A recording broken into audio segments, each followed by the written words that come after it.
অরিন্দমের হাতে ধরা camera screen হঠাৎ নিভে গেল। ঘরে উপস্থিত সবাই নির্বাক, কেউ একটি কথাও বলছে না। শ্যামকান্ত কাকা ধীরে ধীরে বললেন, ও তোমাকে দেখে ফেলেছে। অরিন্দম অবাক, কে? ব্রহ্মদৈত্য? ঠিক তখনই ঘরের এক কোণ থেকে ভেসে এলো একটি কাঁপা গলা। শশাঙ্ক ভট্টাচার্য, গ্রামের পুরোহিত। তিনি কখন যে এসে দাঁড়িয়েছেন কেউই টের পায়নি। এখন আর লুকিয়ে লাভ নেই, ওর ইতিহাস জানার সময় হয়েছে আমাদের। সবাই শোনো তাহলে। প্রায় ৩০০ বছর আগে মাধবপুর গ্রামে থাকতেন এক ব্রাহ্মণ পণ্ডিত, নাম আচার্য রুদ্রনারায়ণ ভট্টাচার্য। অসাধারণ পণ্ডিত। সংস্কৃত, বেদ, তন্ত্র সবেতেই ছিল তার অগাধ জ্ঞান।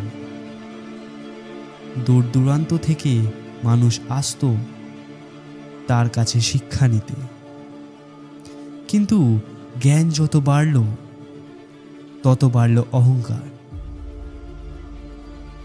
লোক মুখে শোনা যায়, এক রাতে তিনি মৃত্যুকে জয় করার জন্য নিষিদ্ধ তন্ত্র সাধনা শুরু করেন। সেই সাধনার নিয়ম ছিল শেষ মুহূর্তে কোনোভাবেই পিছনে তাকানো যাবে না। কিন্তু মধ্যরাতে কেউ তার নিজের কণ্ঠেই ডেকে উঠল। তিনি তাকিয়েছিলেন। পরদিন সকালে গ্রামের মানুষ বটগাছের নিচে তার দেহ খুঁজে পায়, কিন্তু তার মাথা ছিল উল্টো দিকে ঘোরানো, চোখ দুটো খোলা, মুখে অদ্ভুত হাসি। পুরোহিত ধীরে ধীরে বললেন, সেই দিন থেকেই তিনি আর মানুষ রইলেন না, তিনি হয়ে গেলেন বটতলার ব্রহ্মদৈত্য। কিন্তু তিনি মানুষকে কেন নিয়ে যান? পুরোহিত দীর্ঘশ্বাস ফেললেন। কারণ যে অসমাপ্ত সাধনা তিনি শেষ করতে পারেননি, তা শেষ করার জন্য প্রতি 12 বছরে একজন জীবিত মানুষের প্রয়োজন হয়। ঠিক তখনই বাইরে প্রচণ্ড হাওয়া উঠল। দরজা নিজে থেকেই খুলে গেল। সবাই বাইরে ছুটে এলো। গ্রামের শেষ প্রান্তে বটগাছের দিকে তাকিয়ে সবাই স্তব্ধ। গাছটার চারপাশে একটার পর একটা প্রদীপ জ্বলছে, কিন্তু কেউ প্রদীপ জ্বালায়নি। আর গাছের নিচে একটা লাঠি পড়ে আছে, হরিপদ মাস্টারের লাঠি। অরিন্দম আর অপেক্ষা করল না। সে দৃঢ় গলায় বলল, আমি আজ রাতেই বটতলার কাছে যাব। পুরোহিত তার হাত চেপে ধরে বললেন, যদি একান্তই যেতে চাও, 3টে নিয়ম মনে রাখবে। প্রথম, কেউ যদি তোমার নাম ধরে ডাকে, উত্তর দেবে না। 2, যত পরিচিতই মানুষ সামনে আসুক না কেন, তার মুখের দিকে তাকাবে না। আর 3, পুরোহিত থেমে গেলেন। তার চোখে স্পষ্ট ভয়। অরিন্দম ধীরে ধীরে জিজ্ঞেস করল, আর 3 নম্বর নিয়মটা? পুরোহিত উত্তর দেওয়ার আগেই দূর থেকে একটা ভারী গলা ভেসে এলো, সবাই জমে গেল, কারণ সেই গলাটা এসেছিল বটগাছের দিক থেকে। অরিন্দম ধীরে ধীরে সেই শব্দের দিকে মাথা ঘোরাতে শুরু করলো। গলাটা আবার শোনা গেল। এবার আরো কাছে।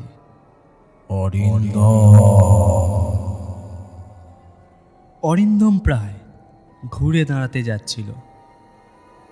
ঠিক সেই সময় পুরোহিত শশাঙ্ক ভট্টাচার্য তার কাঁধ শক্ত করে চেপে ধরলেন। না অরিন্দম, ওইদিকে তাকিও না। সবাই প্রায় নিঃশ্বাস বন্ধ করে দাঁড়াল।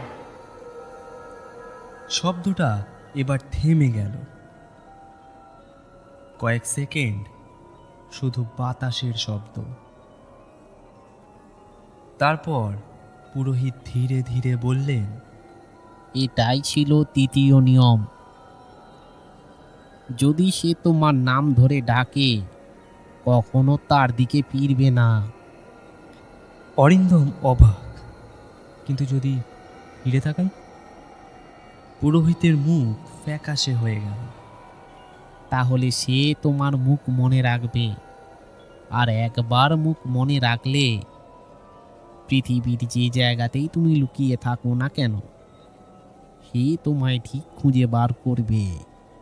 ঠিক তখন গ্রামের এক কিশোর দৌড়ে এসে হাঁপাতে হাঁপাতে বলল,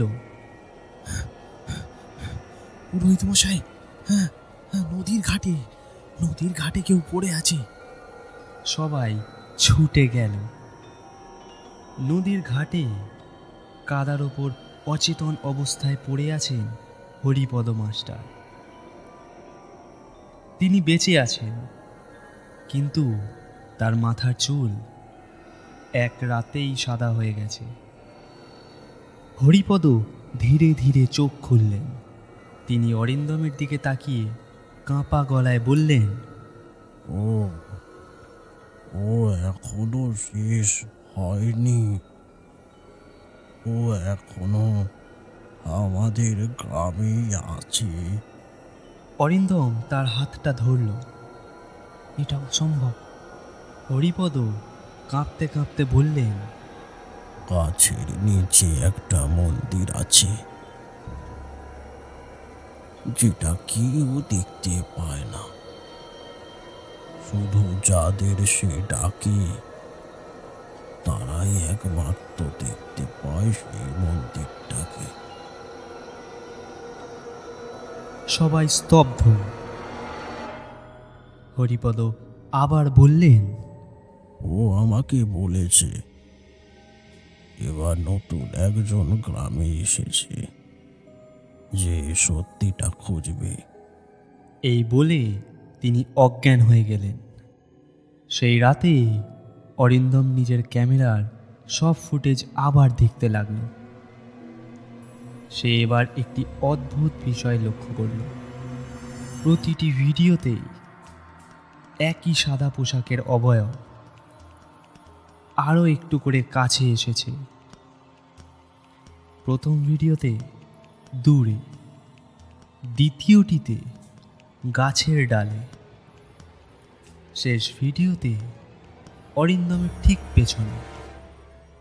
অরিন্দমের শরীর ঠান্ডা হয়ে গেল, কারণ তার মনে পড়ল শেষ ভিডিওটি তোলার সময় তার পেছনে কেউ ছিল না।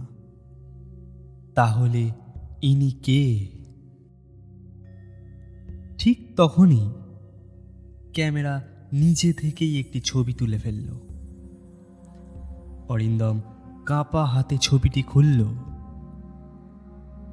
ছবিতে সে একাই দাঁড়িয়ে, কিন্তু তার ছায়া একটা নয়, দুটি। দ্বিতীয় ছায়াটার মাথায় লম্বা জটা আর কাঁধে পৈতে।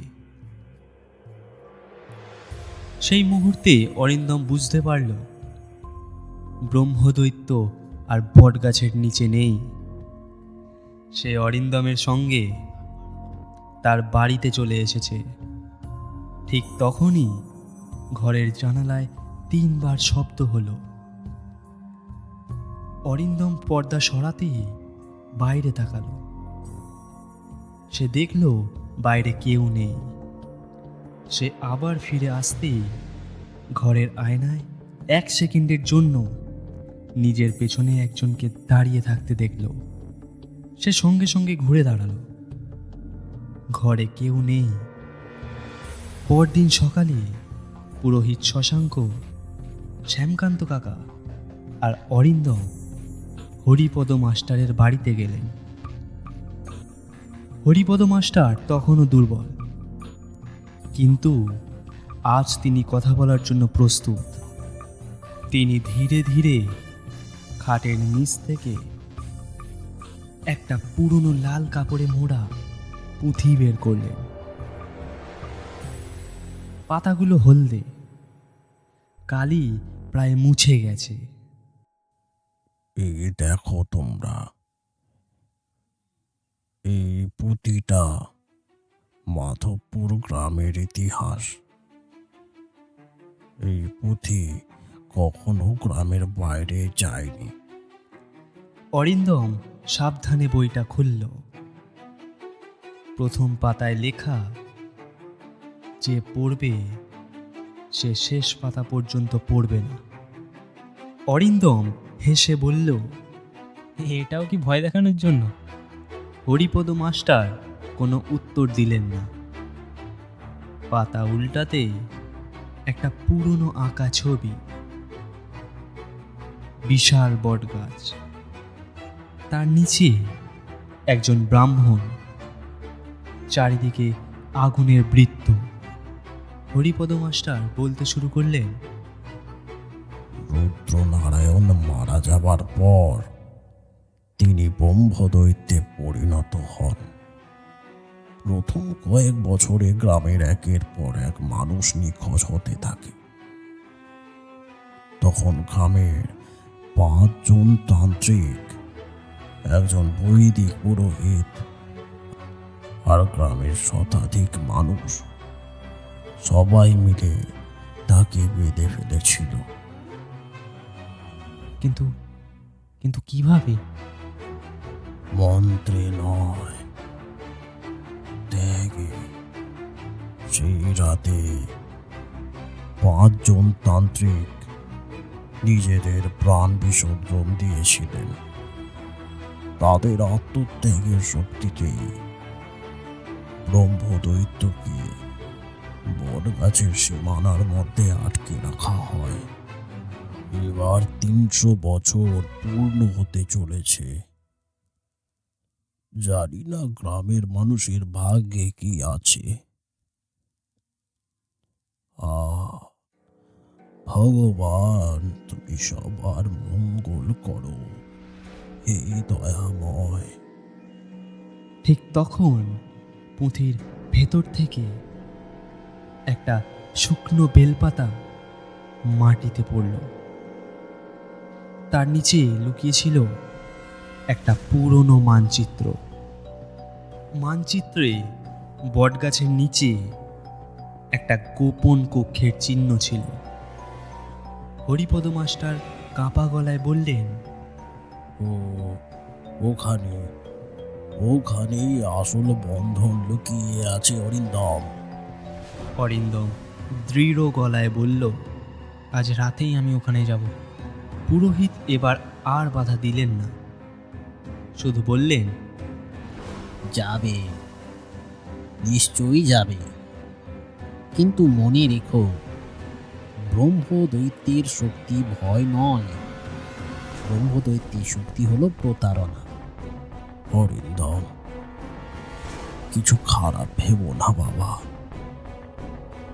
যখন প্রথম দিন তোমার সাথে আমি কথা বলি, বুঝতে পেরেছিলাম ভগবান হয়তো তোমার রূপেই আমাদের গ্রামে এসেছে। পারলে তুমি পারবে এই গ্রামকে রক্ষা করতে বাবা। দয়া করে আমাদের বাঁচাও, দয়া করে বাঁচাও অরিন্দম। রাত তখন প্রায় 11:30। গ্রামের সব আলোই নিভে গেছে। অরিন্দম, পুরোহিত, শ্যামকান্ত কাকা আর মাস্টার মশাই, এই 4 জন মিলে বটগাছের দিকে হাঁটতে শুরু করলেন। প্রত্যেকের হাতে একটা করে লণ্ঠন, আর পুরোহিতের হাতে একটা তামার ঘণ্টা। যতই তারা বটগাছের কাছে পৌঁছাচ্ছিল ততই চারপাশের শব্দ কমে যাচ্ছিল। ঝিঝি পোকার ডাক থেমে গেল, বাতাস থেমে গেল, এমনকি নিজেদের পায়ের শব্দও যেন মিলিয়ে গেল। হঠাৎ পুরোহিত থেমে গেলেন।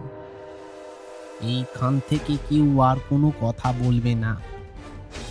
যতক্ষণ না আমি বলছি সবাই চুপচাপ থাকবে। আর মাত্র কয়েকটা পা, তারপরই সেই বিশাল বটগাছ। বটগাছের ঝুড়ি মাটিতে নেমে এসেছে। মনে হচ্ছে শত শত হাত অন্ধকারে ঝুলে আছে। অরিন্দম তাকিয়ে দেখল পুরোহিতের হাতে থাকা ঘণ্টা একদম স্থির হয়ে গেছে।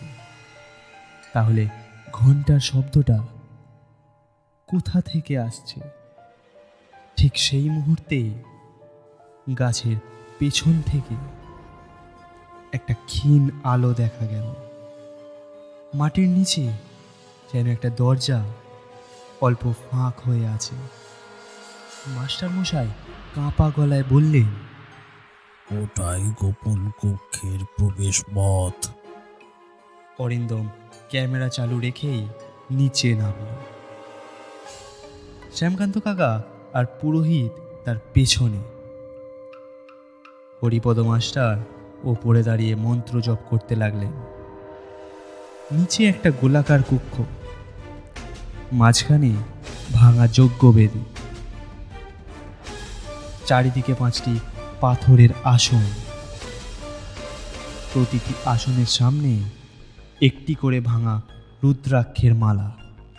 পুরোহিত শশাঙ্ক বললেন, তোমরা সবাই দেখো, এই যে 5টা আসন দেখছো, এই 5টা আসন হলো সেই 5 তান্ত্রিকের যারা নিজেদের জীবন দিয়ে ওকে বেঁধে রেখেছিল। ঠিক এমন সময় কক্ষের মধ্যে একটি গম্ভীর গলা শোনা গেল। 300 বছর অবশেষে কেউ নিজে থেকে আমায় খুঁজতে এসেছে দেখছি। হঠাৎ কক্ষের ভেতর অন্ধকার ঘন হয়ে উঠল।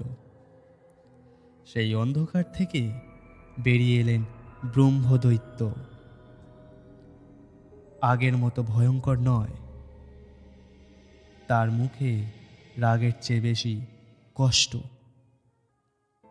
তিনি ধীরে ধীরে বললেন, তোমরা আমাকে দানব ভাবো,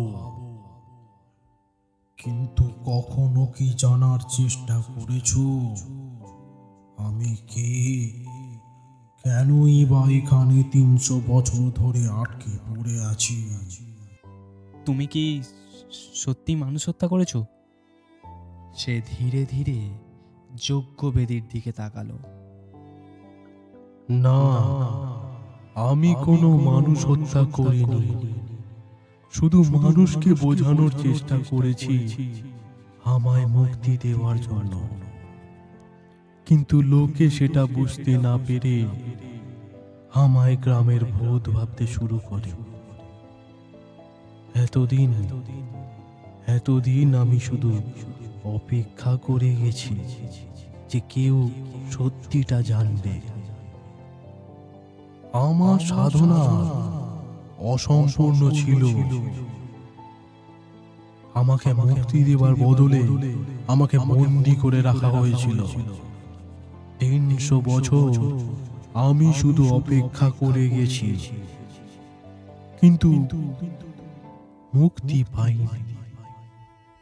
শর্ত অনুযায়ী কোনো ব্যক্তি যদি গ্রামের বাইরে থেকে আসে এবং এই গুপ্ত কোঠরি খোলে, তাহলেই আমার মুক্তির পথ খুলে যাওয়ার কথা ছিল। তাই আজ অরিন্দম, তুমি এখানে আসায় আমার অতৃপ্ত আত্মা মুক্তির দিকে অগ্রসর হচ্ছে। তোমায় এবং এই গ্রামের ওপর আমি যদি কোনো ভুল করে থাকি, কোনো অত্যাচার করে থাকি, তাহলে আমায় ক্ষমা করো। তোমাদের সবাইকে অনেক ধন্যবাদ। আসি বন্ধু, আসি। অরিন্দম বুঝতে পারল লোককথা আর সত্যি কখনোই এক নয়। গ্রামের মানুষ ভয়ে ভয়ে একটি গল্প তৈরি করেছে, আর সেই গল্পই শতাব্দীর পর শতাব্দী ব্রহ্মদৈত্যকে দানবে পরিণত করেছে। এরপর তিনি ধীরে ধীরে আলোয় মিলিয়ে গেলেন। একই সঙ্গে 5 জন সাধকের আত্মাও অদৃশ্য হয়ে গেল। ভোর হয়ে গেছে, ঝড় থেমে গেছে। বটগাছটা এখন আর আগের মতো ভয়ঙ্কর লাগছে না। কয়েক মাস পরে অরিন্দম তার ডকুমেন্টারি প্রকাশ করল। নামের শেষে সে শুধু একটাই লাইন লিখেছিল, সব লোককথার পেছনে একটি সত্য লুকিয়ে থাকে, আর সব ভয়ের পেছনে থাকে একটি অজানা ইতিহাস। এরপর থেকে মাধবপুরের মানুষ আবার বটগাছের পাশ থেকে হাঁটতে শুরু করলো। কেউ আর সেখানে ব্রহ্মদৈত্যকে দেখতে পায়নি। শুধু প্রতি বছর রুদ্রনারায়ণের স্মরণে গাছের নিচে একটি প্রদীপ জ্বলে, ভয়ের জন্য নয়, শান্তির জন্য।